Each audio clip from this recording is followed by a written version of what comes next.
संध्या दीदी, खाना बनाने को एक भी दाना नहीं है। तू चिंता मत कर रानी, मैं बाजार जा रही हूँ, शाम को राशन लेकर जल्दी घर आ जाऊंगी।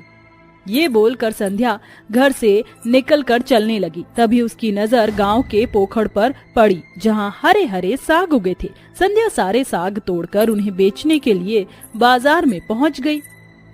साग ले लो साग, हरे हरे साग, आओ आओ साग ले लो। संध्या घंटों तक चिल्लाती रही, मगर कोई भी उस गरीब के साग नहीं खरीदता। तभी एक ग्राहक उसके पास आया। उसका नाम मोहित था। साहब जी, साग ले लीजिए, सुबह से बैठी हूँ, अब तक बोनी भी नहीं हुई। अगर आप ये साग खरीद लेंगे तो एक गरीब के घर का चूल्हा जल जाएगा। ठीक है, आप ये सारे साग तौल दीजिए और ये पैसे रख लीजिए। अब आपके परिवार को भूखा नहीं रहना पड़ेगा। ऐसा कहते गए। अब मोहित हर दिन संध्या से साग सब्जी खरीदने आता और भलाई भरी बातें किया करता। सीधी साधी संध्या मोहित की मीठी मीठी बातों में फंसती चली गई। और एक दिन मोहित संध्या के घर आया और उसके गरीब पिता के सामने संध्या से शादी की बात रखी। माँ जी, बाबूजी, मैं संध्या से शादी करना चाहता हूँ। मगर बेटा, तुम तो बड़े घर के बेटे हो और हम इतने गरीब, हमारे पास तुम्हें देने को कुछ भी नहीं है। आप परेशान मत होइए, मुझे संध्या के सिवा कुछ भी नहीं चाहिए। ये सुनकर हरिहर ने शादी के लिए हाँ कर दी। तभी संध्या बोल पड़ी, मोहित, मैं ये शादी नहीं कर सकती क्योंकि मेरे घर की जिम्मेदारी मुझ पर है। मेरे बाद मेरे परिवार को कौन देखेगा? संध्या, तो फिर माँ जी, बाबूजी और रानी को भी मेरे घर ले चलो, हम साथ में रहेंगे। इसके बाद मोहित ने संध्या से एक मंदिर में शादी करके उसे और उसके गरीब परिवार को अपने घर ले आया। माँ, ये संध्या है, मेरी पत्नी। आज से ये और इसके परिवार वाले हमारे साथ रहेंगे। अरे तो तू इतना घबरा क्यों रहा है? तेरी खुशी में ही मेरी खुशी है। इन शब्दों के साथ शीला ने अपनी बहू के गरीब परिवार वालों को देखकर झूठी मुस्कान दे दी और उन्हें कमरे में भेजकर मोहित पर पिनक पड़ी। मोहित, क्या है ये सब? ओफो माँ, अपना बीपी मत बढ़ाओ। दरअसल मैं संध्या की सुंदरता की तरफ खींचा चला गया और जब मैं उसके घर गया तो मेरी नजर उसकी छोटी बहन रानी पर गड़ गई। बस उसे अपने पास रखने के लिए मुझे इसके गरीब परिवार वालों को भी यहाँ लाना पड़ा। दरअसल इंसानियत की बातें करने वाला मोहित का मन बुरे नियत से भरा था, जो आज किसी लड़की तो कल किसी लड़की पर घूमती रहती थी। और उस बार एक गरीब की बेटी और उसका परिवार इन माँ बेटे के बिछाए जाल में फंस चुका था।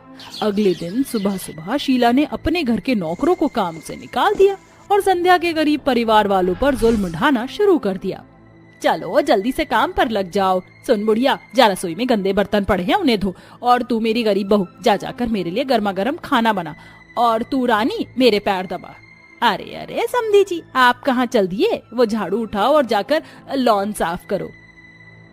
मगर माँ जी, पिताजी कैसे काम करेंगे? वो अपाहिज है। हाँ, मगर एक पाँव तो सलामत है। और एक बात कान खोल कर सुन कि मेरी गरीब बहू, अगर तुझे ये लगता है कि तेरे मायके वाले यहाँ मजे से रहेंगे तो ये अपने मन की मिठाई खा जाना, क्योंकि मेरे होते हुए मैं तेरे गरीब मायके वालों को मुफ्त की रोटियां नहीं तोड़ने दूंगी। चलो अब काम पर लग जाओ। शीला की झड़प सुनकर बेचारी बहू का गरीब परिवार काम में लग गया और शीला उन्हें एक के बाद एक काम देती रही, जिसे देखकर संध्या का ससुर शंकर शीला से कहता है, अरे भाग्यवान, क्या हो गया है? बहू के मायके वाले हमारे घर के मेहमान हैं और तुम उनसे नौकर की तरह काम करा रही हो। अजी तुम चुप करो, मैंने कहा था क्या इन गरीबों को मेरे घर में आकर जम जाने को। ढल गया और मोहित घर आया। तभी संध्या कमरे में आकर कहने लगी, मोहित जी, पता नहीं माँ जी को क्या हो गया है, वो मेरे घर वालों को सुबह से नौकर की तरह काम करा रही हैं। अरे तो इसमें कौन सी इतनी बड़ी बात हो गई? और मेरे पास इतना अंधाधुंध पैसा नहीं जो मैं तेरे गरीब मायके वालों का खर्चा भी उठाऊं और उन्हें मुफ्त का खिलाऊं, समझी? अब चल जा यहाँ से। एक दिन जब रानी मोहित के कमरे के आगे से गुजर रही थी, तभी मोहित ने उसे कहा, रानी, जरा यहाँ तो आ। जी जीजा जी, कहिए। मेरे कंधे में बहुत दर्द हो रहा है, जरा ये बाम तो लगा देना। मोहित के इस कहे पर रानी हिचकते हुए बोली, जीजा जी, मैं दीदी को भेज देती हूँ, वो मुझे काम करना है। अरे रुक यहीं, जितना कहा है उतना कर, समझी? वरना तेरी दीदी की खाल खींच लूंगा। नहीं जीजा जी, आप दीदी को मत मारना, मैं लगाती हूँ बाम। रानी मोहित को बाम लगाने लगी। तभी मौका पाकर मोहित ने रानी का हाथ पकड़ लिया। तभी संध्या वहाँ आ गई। रानी, तू जा, माँ जी तुझे बुला रही हैं। उस दिन तो संध्या ने बहाने से रानी को बचा लिया, मगर अब मोहित किसी न किसी बहाने रानी को अपने पास बुलाता, जिसमें शीला उसका पूरा पूरा साथ देती। रानी, अरे ओ रानी। जी माँ जी, बुलाया? जा जरा मोहित का कमरा साफ कर दे और तुम तीनों जल्दी जल्दी हाथ चलाओ। संध्या हॉल की सफाई करने लगी, फूट फूट कर रोते हुए कहती है, हे भगवान, ये तो कैसे दिन दिखा रहा है। मेरी आंखों के सामने मेरा परिवार दाने दाने के लिए तरस रहा है और मैं लाचार कुछ भी नहीं कर पा रही। संध्या की बातें सुनकर शंकर को बहुत बुरा लगता है। तभी उसे रानी की चीखने की आवाज आती है और सभी मोहित के कमरे में इकट्ठे हो जाते हैं। रानी, तू ठीक तो है? दीदी, जीजा जी ने मेरे साथ जबरदस्ती करने की कोशिश की। ये सुनकर शंकर मोहित को तेज थप्पड़ मारकर कहता है, बेशरम, घिन आ रही है मुझे तुझ पर कि मेरा खून इतना गंदा कैसे हो सकता है। तुम दोनों माँ बेटों के लिए अब एक ही जगह है। तुम्हारे पापों का घड़ा भर चुका। बेटी, गलती हमारी है जो गरीब होकर हमने तेरा नाता एक अमीर घर से जोड़ा और ये आ गए, मगर अब हम चले जाएंगे। पुलिस शीला और मोहित को छोड़ देती है, जिसके बाद संध्या अपने परिवार को लेकर वहां से चली जाती है। तभी मोहित और शीला संध्या के गरीब परिवार वालों के पैरों में गिरकर माफी मांगते हैं। रुक जाइए, हमें माफ कर दीजिए, बहू मुझे माफ कर दे। समधन जी, समधी जी, मुझे आपके साथ नौकर का सुलूक नहीं करना चाहिए था, मुझे माफ कर दीजिए, हम सब साथ मिलकर रहेंगे। हाँ संध्या, मुझे छोड़कर मत जाओ, मुझे अपनी गलती का एहसास हो गया है, रुक जाओ।